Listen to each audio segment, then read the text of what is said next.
बिस्मिल्लाहिर्रहमानिर्रहीम।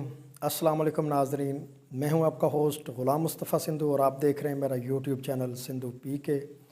नाज़रीन, आज की जो स्टोरी है वो बहुत ही दर्दनाक और एक ऐसी माँ की स्टोरी है जिन्होंने बड़ी मेहनत और लगन से और काविशों से एक अपने बच्चे को पाला पोसा और आगे उसने जो ज़िंदगी में अमल किए, जो उसने करतूत मैं कहूँगा किए, और उस वजह से उस माँ को जितनी आज के दौर में तकलीफ़ें बर्दाश्त करने पड़ रही हैं, मैं कहता हूँ कि अल्लाह ताला किसी को भी ऐसी परेशानी ना दे।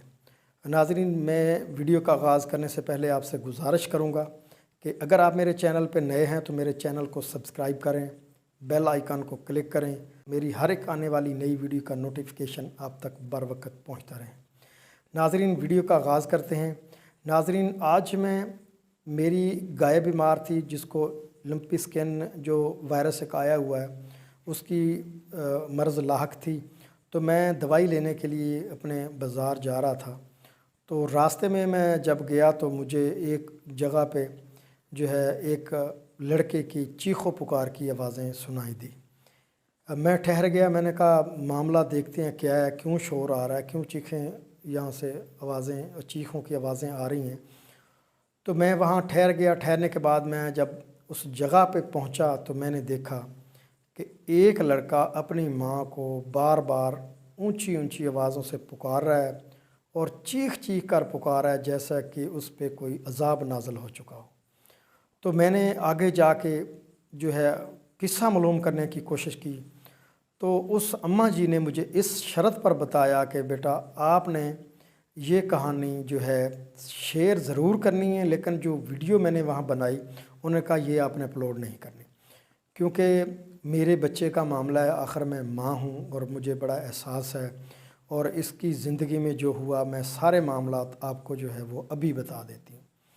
तो नाज़रीन, वहाँ जो मैंने उसकी स्टोरी सुनी, दुखी दास्तान सुनी, तो मेरे अपने जो है वहाँ आंसू जारी हो गए। नाज़रीन, ऐसी स्टोरी थी कि जब आप भी सुनेंगे तो आपके भी रोंगटे जो हैं वो खड़े हो जाएंगे। अम्मा ने बताया, उस औरत ने बताया कि मेरा ये बेटा, जिसका मैं नाम नहीं लेना चाहूँगा, उसने तो नाम भी बताया क्योंकि राज की बातें हैं, अब अम्मा जी से जो वादा किया है वो भी पूरा करना है। तो अम्मा जी ने बताया कि मेरा ये जो बेटा है ना, आज से तकरीबन 10 साल पहले ये आवारा दोस्तों के साथ इधर उधर चलता फिरता था और चोरी चकारी करता था। तो एक इस पे मुकदमा दर्ज हुआ जिसकी वजह से ये थाने में गिरफ़्तार हुआ और फिर जेल गया, और इसके वालिद ने इसको छुड़वाने की बारहा कोशिश की और मैंने भी कचहरियों के धक्के खाए। तो क्योंकि मुकदमा चोरी का था, हफ़्ता 15 दिन वहाँ लग गए। तो जब हम इसको छुड़वा के ले आए बेल करवा के, तो इसने आते ही हमें जो है बहुत शदीद ज़द्दोकोब किया, मारा पीटा, मुझे भी मारा और उसने अपने वालिद को भी मारा। और कुछ अरसा बाद ये हुआ कि उसका वालिद शदीद बीमार हो गया और बिस्तर मर्ग पर पड़ गया। तो नाज़रीन, इसी दौरान उसने एक दिन फिर झगड़ा हुआ, तो उसने जो हमारी पाक किताब है कलाम पाक कुरान मजीद, उसकी बेहुरमती की। मैं वो अल्फाज यहाँ नहीं दोहराना चाहूँगा कि जिस तरह उसने उस कुरान मजीद के साथ किया, क्योंकि मैं वो अल्फाज दोहराना भी तौहीन समझता हूँ। तो नाज़रीन, उसने जो है वो एक फ़ेल किया कुरान मजीद की बेहुरमती वाला, तो उसको फिर पुलिस पकड़ के ले गई। वो काफ़ी अरसा जेल में गया। कई साल जेल में रहने के बाद उसके वालिदैन पैरवी के लिए जाते, जैसे वो पहले चोरी के मुकदमे में जाते थे, और मैंने ख़ुद भी उनको वहाँ देखा कचहरी में कि ये क्या कर रहे हैं।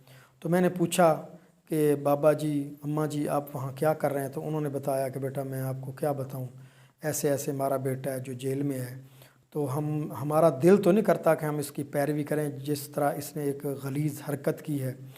तो उसका कोई वकील नहीं बन रहा था, कोई उसका केस नहीं ले रहा था, क्योंकि मामला जो है वो कुरान मजीद का था।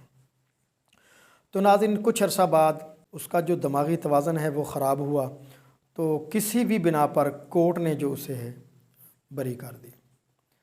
جب وہ رہا ہو کے گھر آتا ہے تو پھر آ کے وہی حرکات اپنے والدین پر، والد پر بے پناہ تشدد کرتا ہے۔ اتنا تشدد کیا کہ اس تشدد کی وجہ سے اس کا باپ فوت ہو گیا۔ تو جب وہ فوت ہو گیا تو باقی رہ گئی اس کی ایک ماں۔ اب اگر اس کو گرفتار کروائے تو بھی ماں کا ایک ہی بیٹا ہے، اگر نہ کروائے تو بھی ایک ہی بیٹا ہے۔ تو ماں اتنی پریشان، اور جس حالت میں نے آج اس کو دیکھا، بس اللہ تعالیٰ اس کو صحت تندرستی دے کہ اتنی وہ بیمار ہے۔ اور آگے سے اس کا ایسا بیٹا جو میں نے دیکھا کہ زنجیروں سے جکڑا ہوا اور حال حال دوائی ڈال رہا تھا، چیخ و پکار کر رہا تھا، ہائے ماں مجھے بچا لو، ہے ماں، اے ماں مجھے روٹی دے دو، اے ماں مجھے کچھ کرو، مجھے کچھ کھلاؤ، ہائے میں مر گیا۔ یعنی وہ جو ہے وہ باتیں کر رہا تھا کہ اگر آپ وہاں کھڑے ہو کے سنیں تو آپ کا بھی دل دہل جائے گا۔ چونکہ وہ اماں جی بتا رہی تھی کہ میں تو اس کی ماں ہوں، اب میں کیا کروں، میرا ایک ہی سہارا ہے، اور یہ ہے بھی اب پاگل۔ پاگل کیوں ہوا؟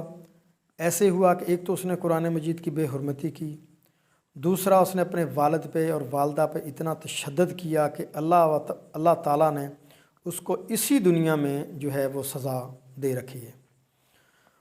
تو میرے بیٹھے ہی بیٹھے میں نے دیکھا کہ وہ اتنا طیش میں آیا کہ اس نے اپنے کپڑے وغیرہ ہر شے اتار کے پھینک دیے، اور بحرینہ حالت میں اتنی گالی دے رہا تھا اپنی ماں کو کہ میں بس معافی مانگتا ہوں اس ذات سے جس نے ہمیں پیدا کیا ہے کہ ایسی اولاد اللہ تعالیٰ کسی کو نہ دے۔